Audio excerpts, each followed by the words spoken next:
Selamat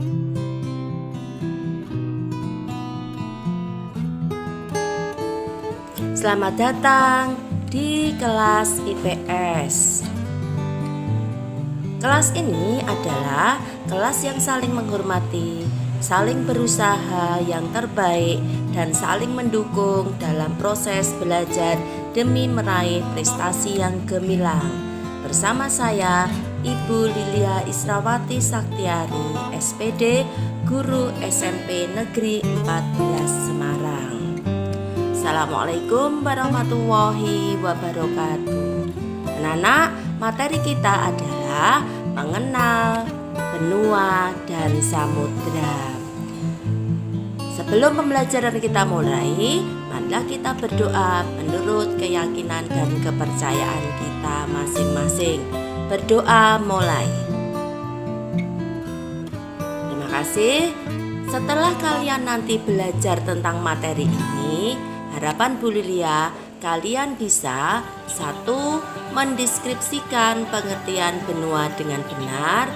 2. Mendeskripsikan bagaimana terbentuknya benua dengan benar. 3. Mengidentifikasi benua-benua di permukaan bumi secara urut.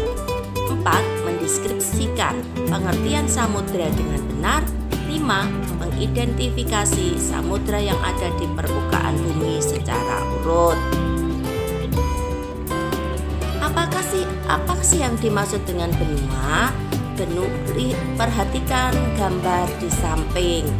Anak-anak, di situ terlihat ada daratan yang sangat besar. Tertulis Amerika Utara, Amerika Selatan, Afrika, Asia, Australia, Antartika, dan Eropa. Itu adalah benua-benua yang ada di permukaan bumi. Kalau begitu, apa sih yang dimaksud dengan benua? Ya, benua adalah hamparan daratan yang sangat luas, yang pada bagian tengahnya bersifat kering karena tidak mendapatkan pengaruh dari angin laut yang basah dan lembab. Benua biasanya dibatasi atau dikelilingi oleh samudra, sedangkan pulau adalah daratan yang relatif sempit, biasanya dikelilingi oleh laut. Mungkin dalam pikiran kamu akan bertanya-tanya, apakah benua di dunia ini itu sudah terbentuk seperti yang ada di gambar peta? Ataukah tidak? Ada berapa sih jumlah benua?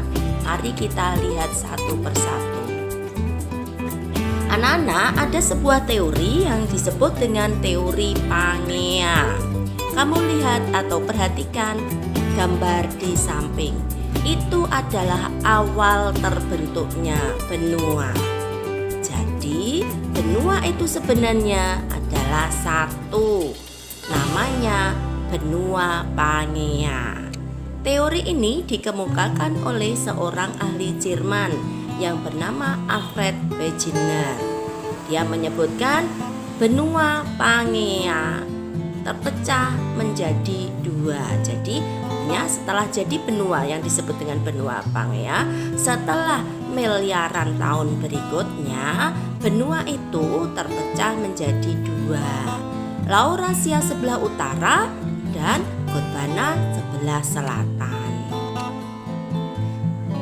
Setelah bertahun-tahun atau miliaran tahun berikutnya, benua ini, benua Laurasia dan benua Gondwana akhirnya terpecah-pecah lagi, yaitu Laurasia terpecah menjadi dua, Amerika Utara dan Eropa dan Eurasia atau Asia dan Eropa, sedangkan Gondwana terpecah menjadi Amerika Selatan, Afrika, India, Australia, dan Kutub Selatan. Setelah ribuan tahun berikutnya, benua ini terpecah-pecah menjadi seperti benua sekarang ini, yaitu Amerika Utara bergabung dengan Amerika Selatan. Afrika berdempetan dengan Eurasia atau Eropa dan Asia. India juga bergabung dengan Asia. Australia memisahkan diri dan Kutub Selatan juga memisahkan diri. Di situ sudah tertulis ya anak-anak bahwa benua Laurasia bagian barat bergerak ke utara menjauhi benua Gondwana, membentuk benua Amerika Utara dan Eurasia. Benua Gondwana di selatan terpecah menjadi beberapa, yaitu Amerika Selatan, Afrika, India, dan ada dua yang terpecah lagi, yaitu Australia dengan Kutub Selatan. Pada perkembangan berikutnya, Amerika Utara bergabung menjadi satu dengan Amerika Selatan, Eurasia bergabung menjadi satu dengan India dan Afrika. Berapa sih jumlah dan posisi benua yang ada di dunia ini? Mari kita lihat peta berikut. Tadi sudah saya sebutkan, benua yang ada di dunia itu seperti pada peta ini. Mari kita hitung. 1. Amerika Utara, 2. Amerika Selatan, 3. Afrika, 4. Eurasia atau yang sering disebut dengan Eropa dan Asia, 5. Australia, 6. Antartika. Jadi berdasarkan pengertian dari benua, berarti benua yang ada di permukaan bumi itu ada yang menyebutkan 5, ada yang menyebutkan 6. Amerika Utara dan Amerika Selatan disebut dengan benua Amerika 1. Kemudian Afrika, Eropa, Asia, Australia, dan Antartika. Di manakah posisi mereka atau di manakah posisi benua itu? Seperti yang ada di gambar tadi, yaitu Amerika berada di antara Samudra Pasifik dengan Samudra Atlantik. Afrika berada di antara Samudra Atlantik dan Samudra Hindia. Eropa dan Asia berada di antara Samudra Atlantik, Samudra Pasifik, dan Samudra Hindia. Sedangkan Australia berada di antara Samudra Pasifik, Samudra Hindia, dan Kutub Utara, Kutub Selatan. Sekarang kita masuk pengertian dari samudra. Apa sih yang dimaksud dengan samudra? Samudra adalah lautan yang sangat luas yang berada di permukaan bumi yang merupakan massa dari air asin yang sangat banyak meliputi hampir seluruh bumi yang dibatasi oleh benua ataupun daratan. Tahukah kalian, bumi itu kalau dipotret di luar angkasa itu warnanya biru. Kenapa warnanya biru? Ternyata itu adalah pantulan dari lautan. Apakah lautnya sangat banyak, Bu? Iya, luas samudra yang ada di dunia itu 71% dari seluruh permukaan bumi. Sedangkan daratannya hanya 29%. Sehingga kalau dipotret dari luar angkasa, bentuk bumi yang bulat itu warnanya biru. Akhirnya bumi sering disebut dengan blue planet. Bagaimanakah jumlah dan posisi samudra yang ada di permukaan bumi itu? Kita perhatikan peta berikut ini. Kita hitung ya anak-anak, berapa jumlah samudra yang ada di permukaan bumi. 1. Samudra Pasifik, 2.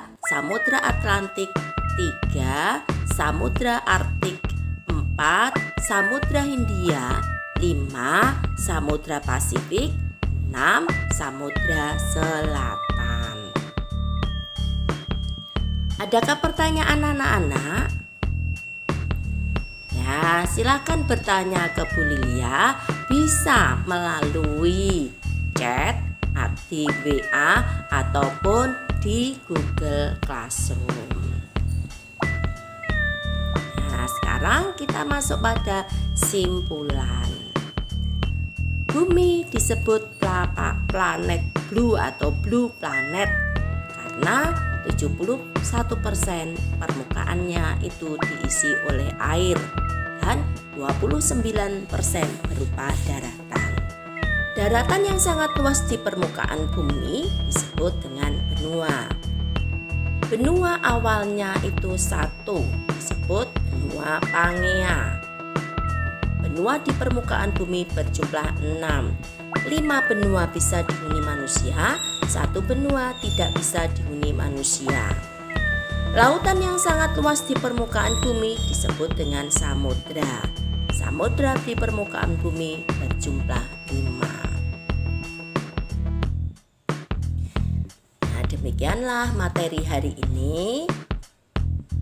Sebelum Bu Lia akhiri, Bu Lia punya pantun, yaitu rusa lari ke padang datar, harimau datang untuk mengejar. Jika ingin tambah pintar, tentu kita harus belajar. Jadi anak-anak, meskipun kita dalam keadaan pandemi seperti ini tidak bisa bertatap muka langsung dengan Bapak Ibu guru, maka biar kamu selalu pintar atau makin pintar, maka teruslah belajar. Jangan menyerah dengan keadaan yang ada saat ini. Terima kasih. Mohon maaf lahir dan batin. Assalamualaikum warahmatullahi wabarakatuh.